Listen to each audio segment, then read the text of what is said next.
Daliinda, a woman who basically has a heart of gold but apparently lives in a high-stakes action movie.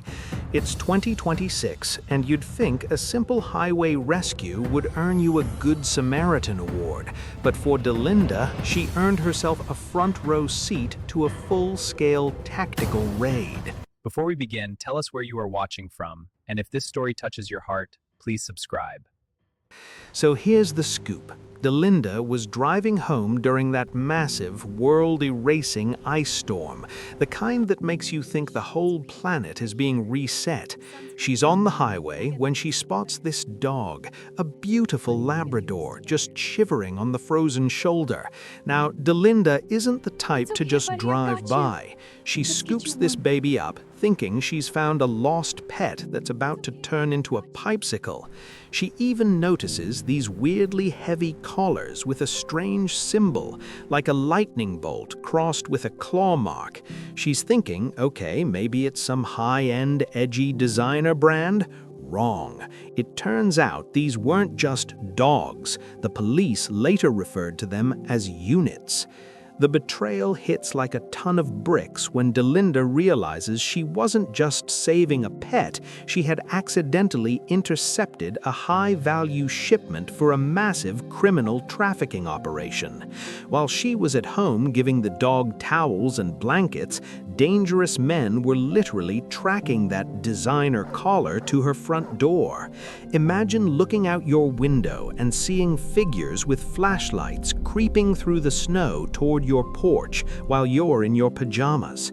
The emotional climax happens the next morning. Daliinda wakes up thinking she'll just find the owner on social media, but instead she finds the entire force, led by a stern Officer Salen, surrounding her house with weapons drawn. The power switch is intense. One minute she's a protector, the next she's a suspect in a federal investigation. The relief only comes when she realizes the police are actually there to save her from the traffickers who were closing in. It is a wild ride, from empathy to pure, unadulterated fear.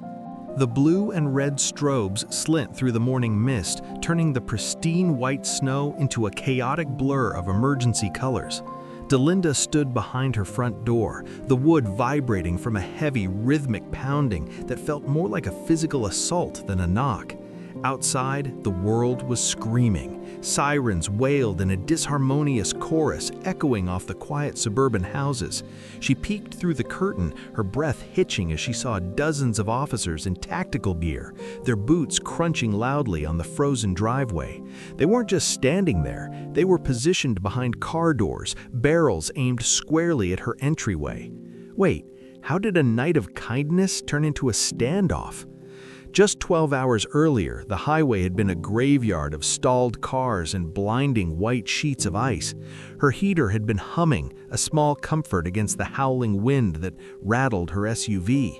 That's when she saw it, a flash of golden fur against the gray asphalt.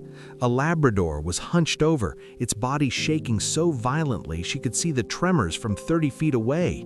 Its ears were weighed down with frozen slush, and its eyes, dark and pleading, locked onto hers through the windshield. She hadn't hesitated. She had pulled over, wrapped the trembling creature in her own coat, and whispered promises of safety into its icy fur. But as she pulled the door open just a crack now, the cold air that rushed in felt like a threat. 3 officers stood on her porch, their faces grim and set like stone. The woman in the lead, Officer Salen, didn't look like she was there to return a lost pet. Her hand hovered inches from her holster, and her eyes scanned the hallway behind Daliinda with a predatory sharpness. Does she think I'm a criminal, or is something much worse happening? Daliinda's heart slammed against her ribs, a frantic bird trapped in a cage. She stepped back, her hands raised, as the officers moved into her living room with the synchronized precision of a clockwork mechanism. They weren't looking at her pictures or her furniture. Their eyes were locked on the dog, which had emerged from the kitchen, its head low and a deep guttural growl vibrating in its chest. This wasn't the whimpering animal she had rescued from the I-95. The dog stood between Daliinda and the police, its stance wide and its muscles coiled like a spring.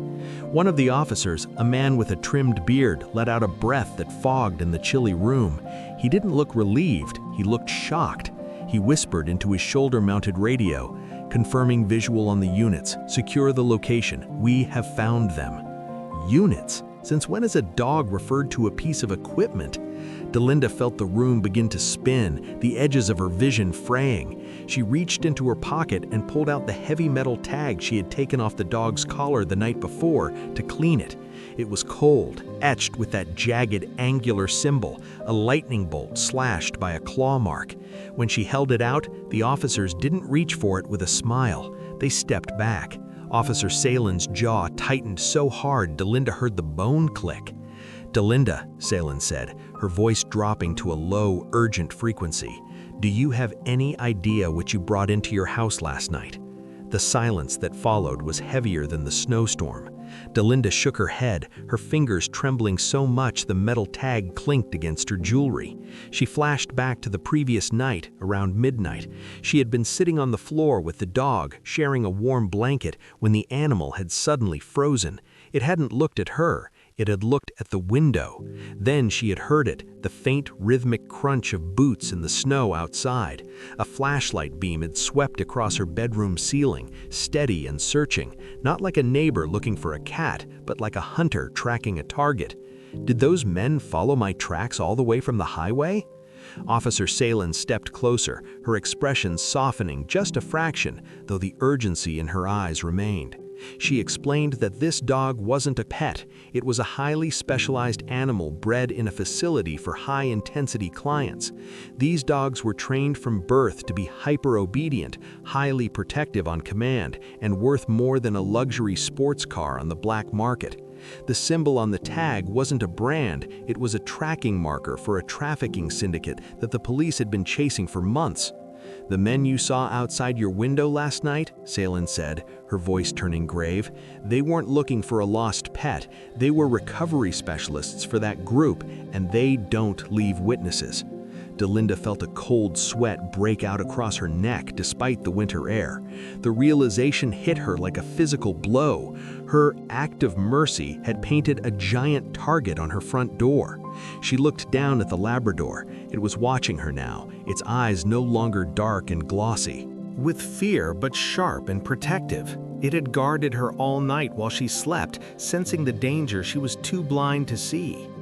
"We intercepted their communications this morning," the bearded officer added, his voice tight. "They were planning to move in at dawn. If we hadn't surrounded this house when we did, the morning would have looked very different." "Wait, so the police didn't come to arrest me? They came to act as a human shield?" Daliinda's legs finally gave out, and she sank onto her sofa, the fabric feeling thin and useless. The dog immediately moved to her side, resting its heavy head on her knee, a silent anchor in the middle of a hurricane. She realized then that the police dog she thought she rescued was actually a victim of something much more intense, a creature designed for obedience, but still capable of choosing who to protect. Officer Salen knelt in front of her, her tactical vest crinkling. "Daliinda, we need to take the dog into protective custody. It's the only way to keep the Syndicate away from your home. They'll stop coming once the asset is gone." The words felt like a punch. Daliinda's hands flew to her dog's neck, her fingers disappearing into the thick, warm fur. She had promised this animal it was safe. She had told it it wouldn't leave her. Now she was being told that her safety required her to give up the very creature that had spent the night standing guard over her life. "You can't," Daliinda whispered, her voice cracking like thin ice. "He'll be scared without me. He knows me." The dog let out a soft, mournful whine, as if it understood the choice being made. Outside, the sound of a helicopter began to thump in the distance, a low-frequency vibration that rattled the windows.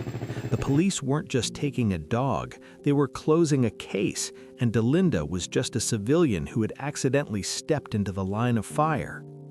Officer Salen reached out, her hand hovering over Dalinda's arm. "I believe you would protect him, but you can't fight these people alone." Dalinda looked at the dog, then at the sea of flashing lights outside her window. She saw the men in the tactical gear, the heavy weapons, and the serious faces. Then she remembered the shadow of the man with the flashlight from the night before, the silent way he had moved toward her porch. The world was much more dangerous than she had realized when she pulled over on that highway. She leaned down, pressing her face against the dog's fur. "Go with them," she whispered, her tears finally spilling over. As the officers led the Labrador out toward a reinforced transport van, the dog stopped at the end of the driveway.